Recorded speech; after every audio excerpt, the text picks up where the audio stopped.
let's be honest for a second.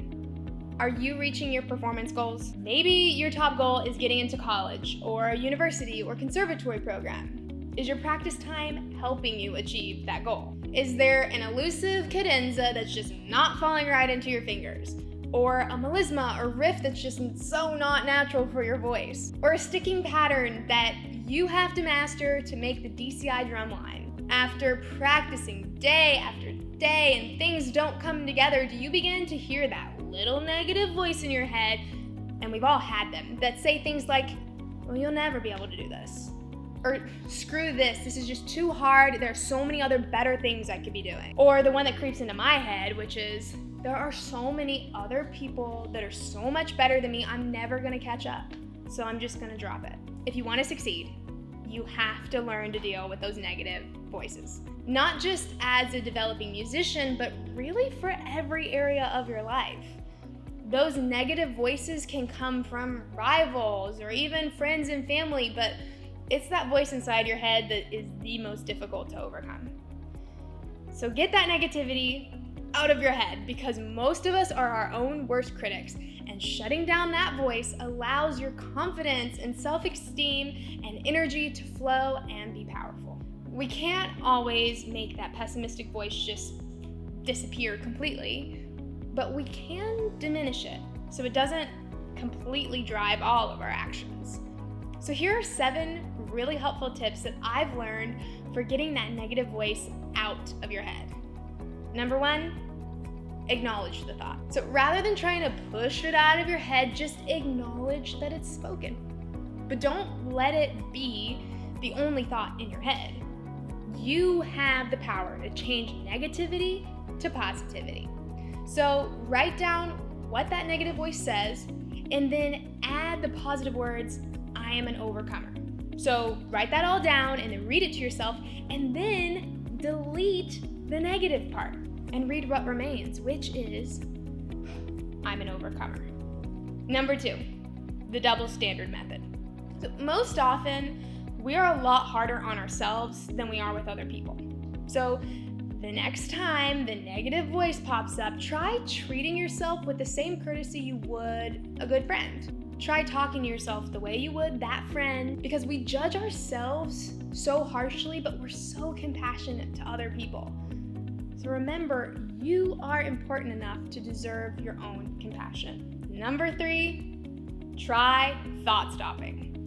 So I have this 3-step method that works for me. So first, say, or I'm usually yelling in my own mind, the word stop immediately when you hear that menacing voice. And then second, take 3 deep abdominal breaths. Very good, just like you learned in choir. And then third, envision yourself as the calm, strong, self-assured person you know yourself to be. Not only do I envision this image, I speak it back to myself. I'm calm, I'm strong, and I'm self-assured. Number 4, sing the thought. Okay, so sing the thought. Put on Selena or Beyonce or Lizzo or whatever you're vibing to right now, and then sing out loud your negative thought. I've found that singing a distressing thought, it makes it sound silly, and then it diminishes the usual negative emotion and reaction to it. Give it a try. Number 5, name the negative voice.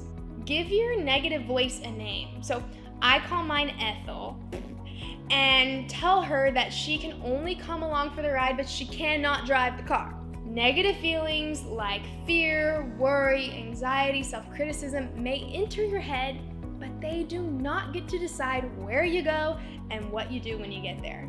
So Ethel is oftentimes along for the ride, but she has to sit in the back seat. Number 6, immediately add a positive and at the end of negative thoughts. So when you have a negative thought, immediately pair it with a positive and. For example, I completely messed up that second movement and I'm confident.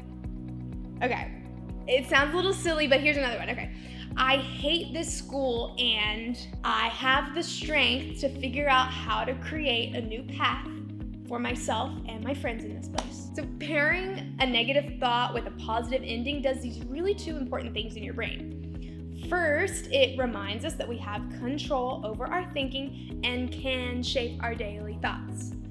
And second, we begin to trigger those neurons that elevate optimism and creativity. Number 7, share your thoughts with someone. When the negative voice is running away with your thoughts, it can lead to bad decisions.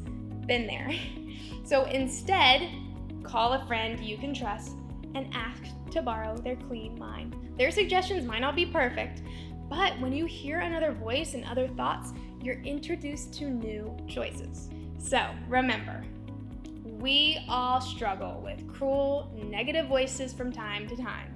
Use these techniques to banish those thoughts as much as possible. You are what you think.